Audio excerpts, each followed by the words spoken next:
La palabra poder se puede usar de muchas maneras, del mismo modo que el poder se puede usar de muchas maneras.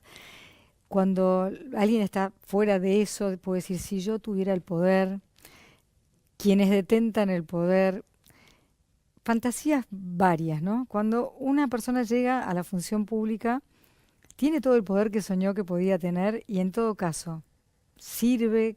¿Qué clase de herramienta es? ¿Tiene límites? Yo creo que a veces hay como una idealización del poder, ¿no? De qué significa el poder. Para mí es la posibilidad de cambiar algunas cosas, de hacer cosas, en el caso de la política, como yo la entiendo, transformar la vida de la gente, a veces en cosas muy pequeñas, muy cotidianas, no sé si son esas grandes transformaciones. Creo que hay que ser muy respetuoso del poder y muy cuidadoso, no creértela nunca, porque ahí me parece que se pone pesada la cosa, ¿no? Algunas personas se confunden con el poder. Es que te diría que está todo preparado para que te confundas a veces, porque los gobiernos, las oficinas, todo lo que rodea al cargo, ¿no? A veces, digo, los honores, la tarjeta, hay gente que, yo siempre veo hay gente que se vuelve se pierde con la tarjetita, con el membrete y con la secretaria y el chofer y esas cosas que creo que también afortunadamente van cambiando y cada vez hay menos protocolo y menos ceremonial, em, y más necesidad de proximidad, porque si no también te puedes aislar, que es un riesgo para cualquier funcionario y más para el área social. ¿Cuál es el cargo exactamente? Ministro de Desarrollo Social de la provincia de Buenos Aires. La idea de desarrollo social suena muy bien, porque cualquier cosa que tenga que ver con la palabra desarrollo suena bárbaro. Sin embargo, muchas veces en nuestro país se atendió la urgencia, porque hay que hacerlo, pero lo urgente a veces tapa lo importante. ¿Cuántas posibilidades hay en realidades como la de hoy de poner foco en lo importante? Bueno, es parte del gran desafío, que cuando armás la agenda, empezás el día bien temprano, cuánta proporción del día le dedicás a lo urgente y sobre todo esas cosas que no te distraigan, que no te saquen del foco, porque todo el tiempo aparecen estímulos y cosas que te van desviando, ¿no? Y para eso es importante armar equipo, muy importante armar equipo y darse una disciplina que yo reconozco que es un ejercicio que a veces me cuesta, porque en general los que trabajamos en el área social tenemos esa desviación de cambiar el día, a veces pasan cosas que obviamente no están previstas y tenés que salir corriendo para un lado o para el otro, pero creo que lo que transforma de verdad y lo que hace el desarrollo social de las familias son los programas, las cosas que se planifican a largo plazo. ¿Cuál es el sueño a largo plazo? La Argentina dentro de 20 años, por ejemplo.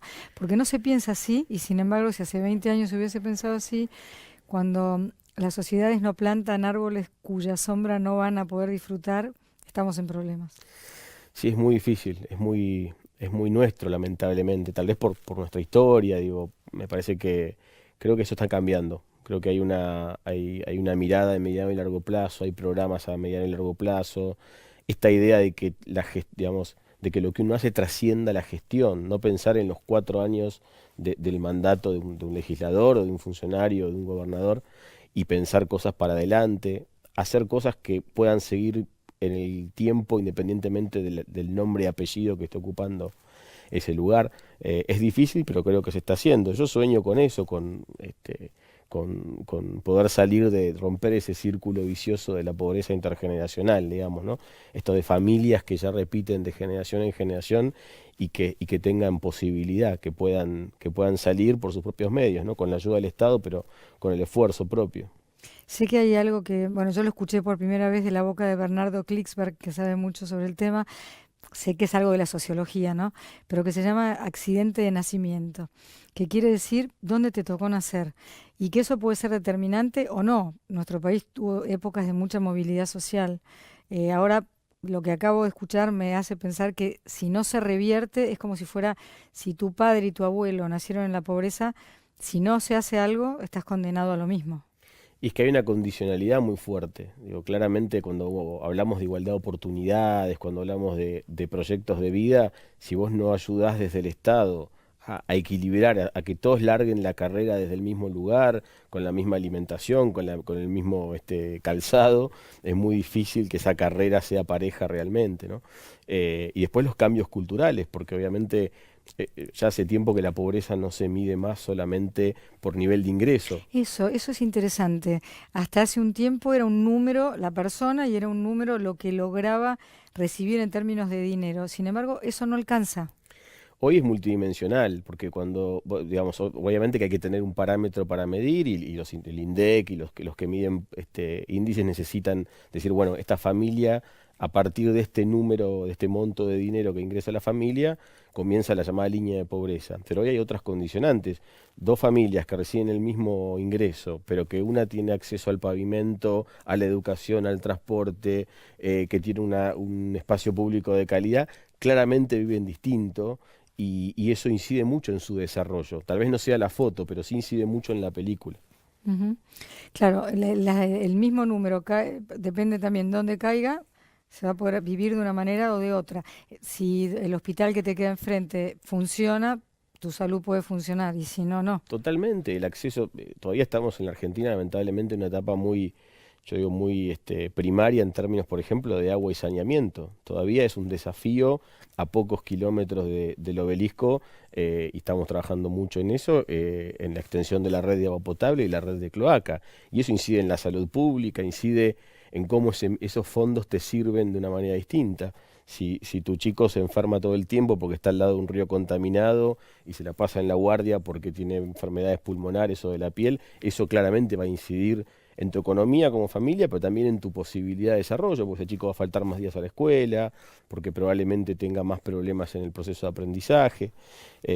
Hoy se mide así, hay incluso algunos índices que se llaman de progreso social en el mundo que se están aplicando, y también este abordaje multidimensional hace que no sea solamente garantizar una cantidad de ingreso, que es fundamental, sino todo ese contexto, todo lo que se trabaja con el hábitat, por ejemplo. Quiero saber, el hábitat es súper interesante, pero para que no se me olvide esto, ¿no? Esto que voy a decir ahora, ¿es un mito o es real? ¿Era, no es? He escuchado de personas que dicen, bueno, tengo un empleado o empleada en casa que no quiere estar en blanco porque pierde los planes. Y sumando los planes, que yo no sé ni cómo se llaman ya, pero jefa, jefes, AUH fundamental, en fin, hace un número que o no le justifica salir a trabajar o le complica estar en blanco. Esto es una transición, entendí en un momento, pero no sé en qué está ahora, para eso tengo un funcionario frente a mí, que iban a hacer algo que fuera transformando esto. ¿En qué punto estamos con eso? ¿Y qué hay de mito en lo que acabo de decir? Porque uno repite y repite cosas que a veces no son así. Sí, a ver, hay mucho de mito, sobre todo en los montos, esa idea de que si una familia suma los montos le conviene el plan que trabajar, digo, está estudiado, está probado que no es así, digo, aún sumando distintos programas sociales. Después lo que se levantaron fueron muchas de las incompatibilidades. Había un caso, yo me acuerdo en su momento en el Jefes de Hogar, que se planteaba de los trabajadores golondrina, decían que no querían estar formalizados porque el riesgo era perder el plan social. Hoy eso está reglamentado y si una persona tiene un trabajo temporario porque va a una cosecha puntual, A la zafra, a la zafra o a la viña, digamos, donde haga la falta. vendimia, de cualquier tipo de trabajo temporal, está contemplado que se suspende esos meses el cobro del programa y después vuelve y no lo pierde. Los programas alimentarios no son incompatibles. Y la asignación universal por hijo, una empleada doméstica puede perfectamente cobrarlo y estando formalizado. En eso también ha habido mucho, porque aparte la Argentina pensá que hasta el 2002 no teníamos un sistema de programas sociales masivo, una red de protección social. Eso empezó después de la crisis del 2001, como vos decías bien, con el Jefes de Hogar, que llegó a tener 2.200.000 personas. Y después la asignación universal por hijo, que perfeccionó eso porque lo hizo universal. Cuando se dice universal, ¿quiénes son los beneficiarios de la UH? No son todos los niños que nacen, son los hijos de...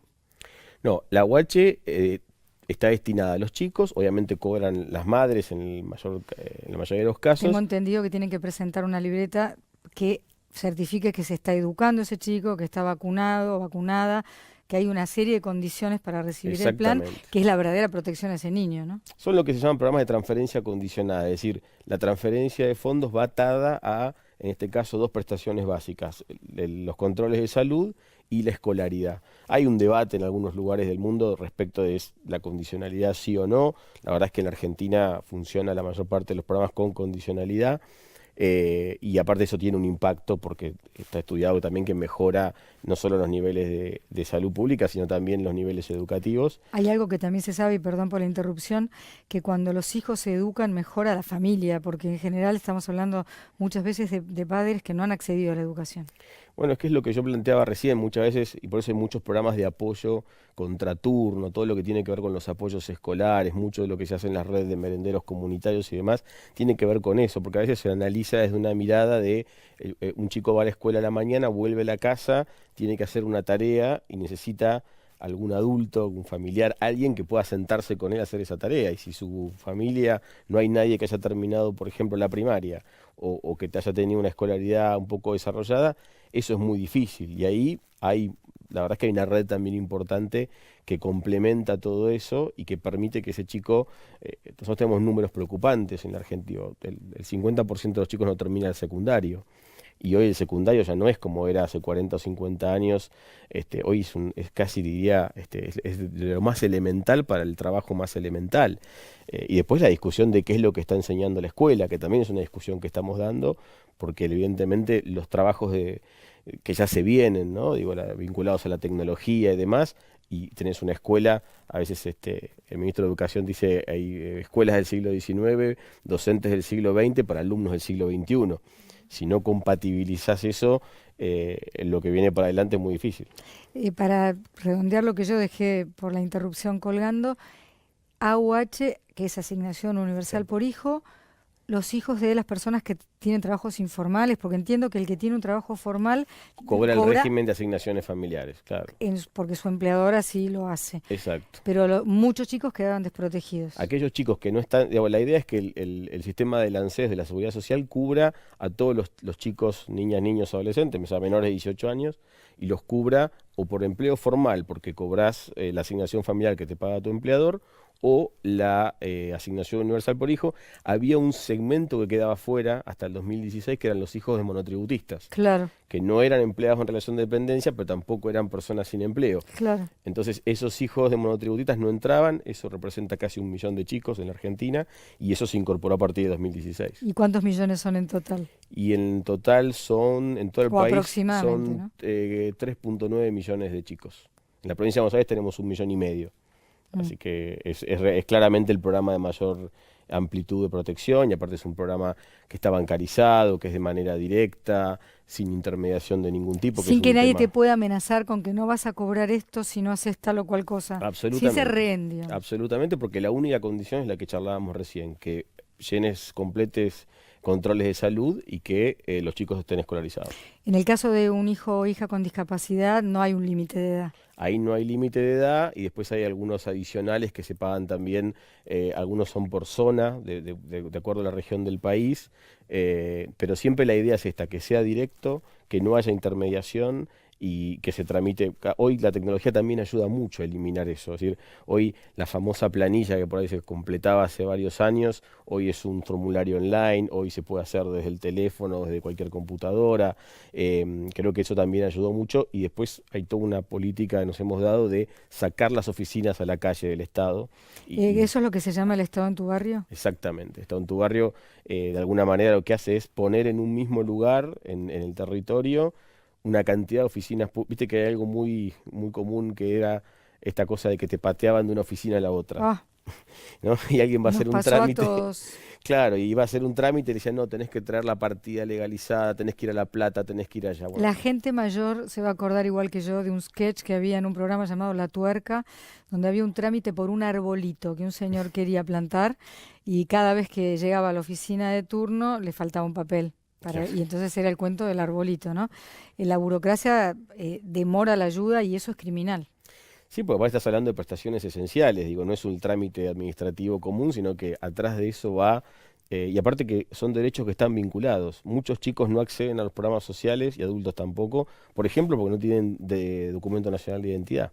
que es el primer derecho. Entonces acá vos tenés un lugar donde en el mismo barrio está la oficina del DNI, la oficina de la partida, la oficina del ANSES, entonces no hay excusa, yo siempre digo, y aparte me parece que saca al Estado de la oficina y lo pone donde tiene que estar. La provincia de Buenos Aires es inmensa. No es lo mismo ser de Tandil, de Guaminí, de Mar del Plata o habitar el conurbano bonaerense. ¿Cuántos millones de personas viven en lo que se llama el conurbano? Mira, la provincia tiene 16 millones y medio de habitantes, de los cuales 13 están en lo que se llama conurbano. Conurbano ha ido creciendo exponencialmente y ya tiene 3 cordones, digamos, viste que se habla mucho del primer, segundo y tercer cordón. Y tiene obviamente un tema de falta de infraestructura de muchos años, porque el conurbano tiene que ver también con fenómenos migratorios internos y externos, gente que ha venido de todo el país, o de países limítrofes también a buscar oportunidades y desarrollarse, y muchas veces la infraestructura no estuvo a la altura de eso y todavía...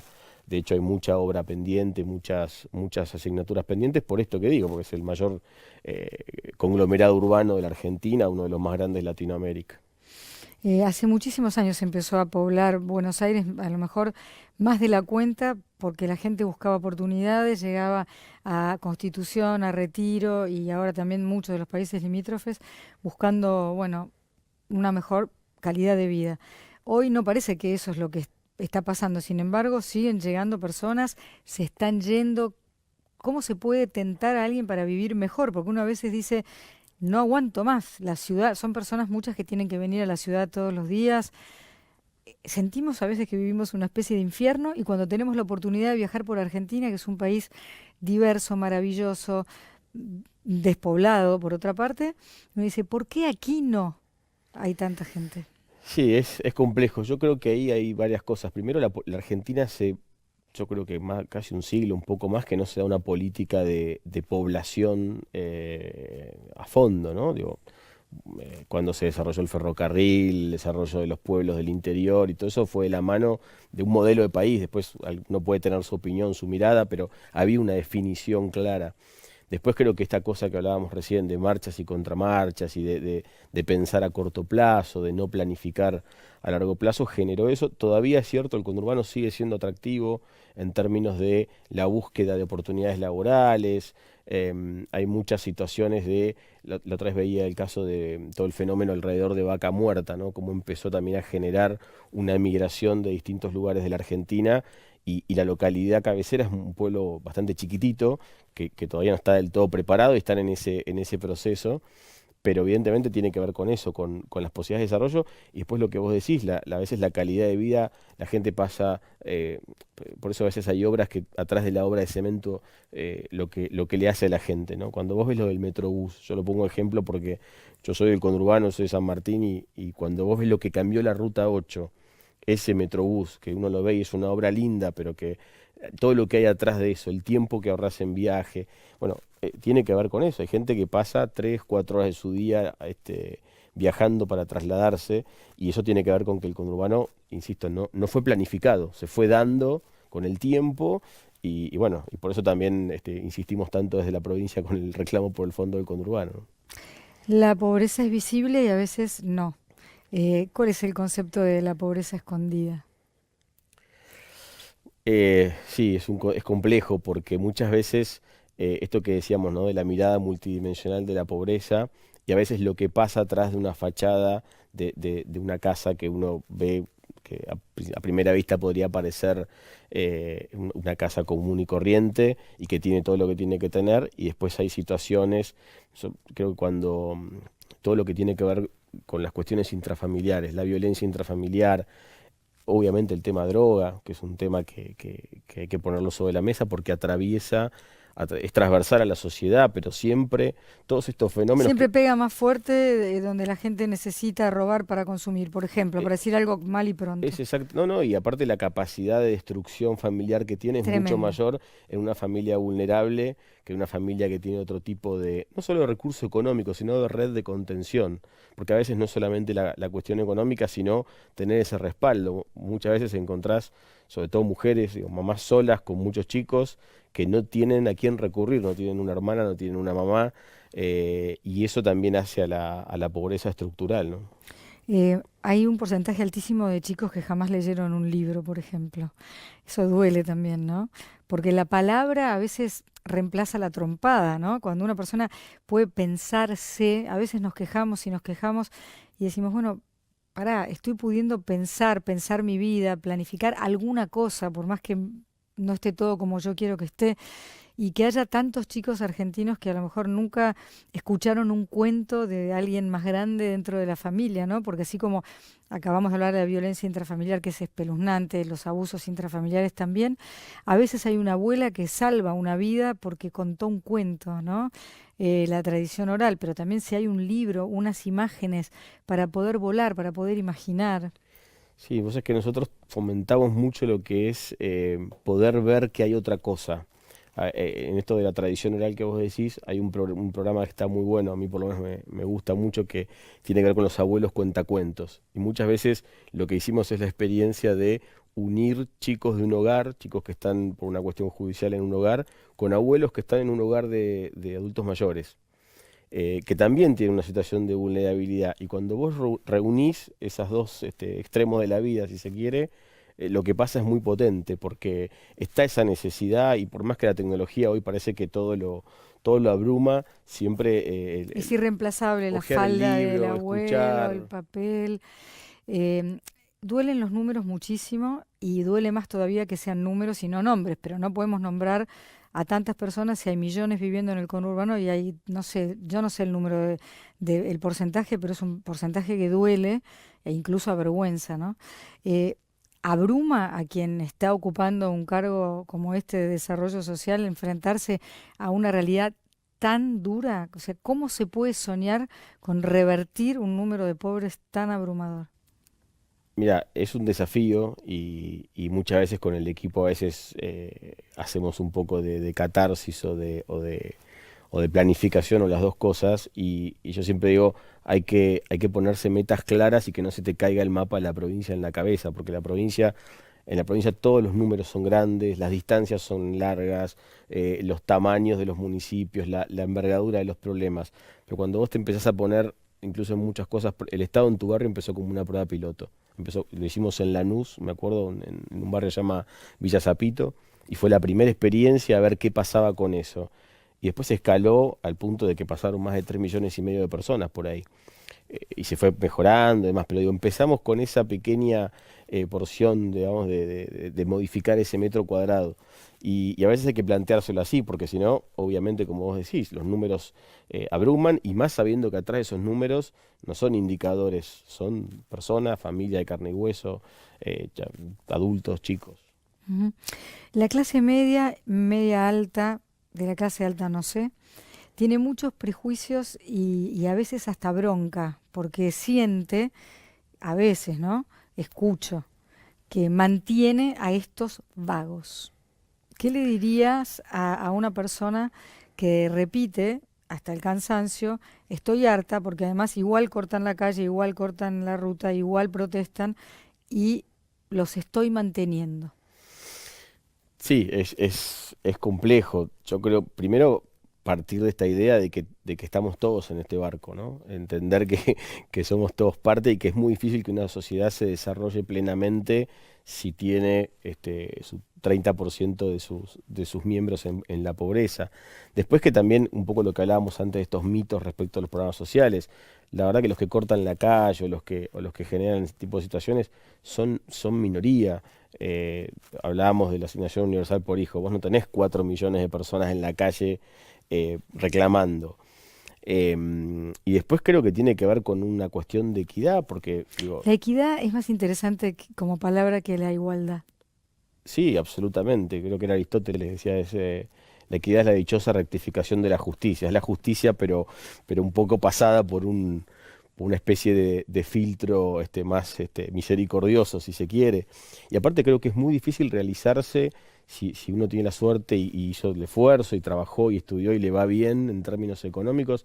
Es muy difícil realizarse en una sociedad en la que vos ves niveles de injusticia muy grandes. Yo creo que eso también pacifica las sociedades, el hecho de que haya más integración. Y aparte me parece que a veces nosotros hacemos mucho esta experiencia yo digo, hacemos como de celestinos y juntamos partes, ¿no?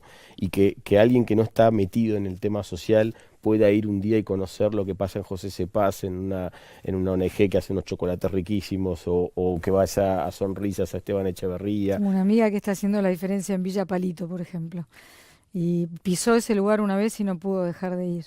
Porque tiene que ver yo creo que incluso con un enriquecimiento mutuo. Si te vas de ahí hiciste algo, pero seguramente te llevaste algo muy valioso. Esta frase que dije, que es durísima, ¿no? Sobre que personas, yo digo clase media, porque para no irme a una clase que uno cree que está más allá del bien y del mal, como puede ser la clase alta, la clase media está golpeada, muy golpeada, siente que no llega y que en el tema impositivo los impuestos son muy, muy altos y como si fuera que los números no dan para mantener a las personas que más lo necesitan.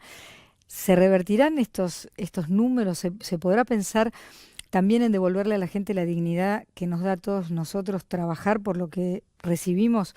Porque además un plan, 10 planes tampoco te dan dignidad y tampoco te sobra nada. No se puede partir del prejuicio de que los beneficiarios de planes, el otro día me salió un acto fallido que repito una y otra vez, me salió víctima de planes. Porque en realidad beneficiario de planes, si mirado depende de donde lo mires, es alguien que me está quitando algo a mí. No me está quitando nada y además no le alcanza.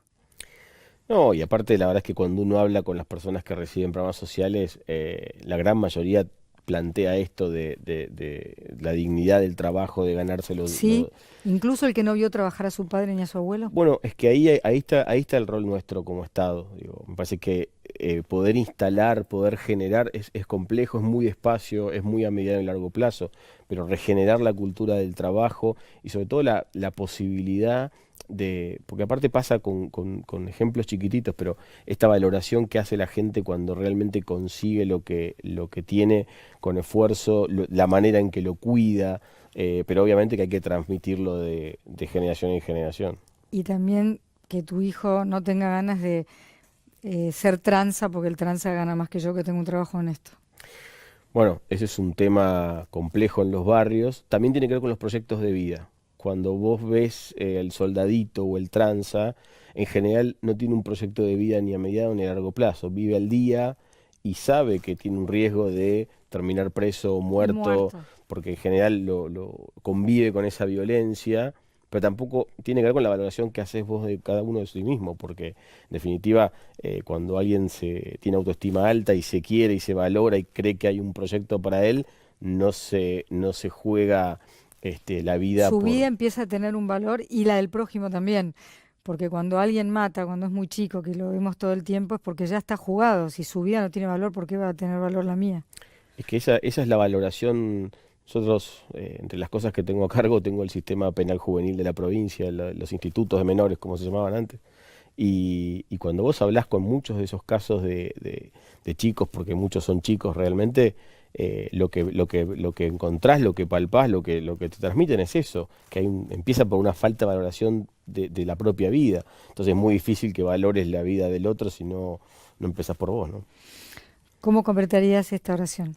Ahora tú tienes más joven que Por yo. favor. Santiago López Medrano cada noche. Repasa lo que hizo y trata de mejorar para mañana.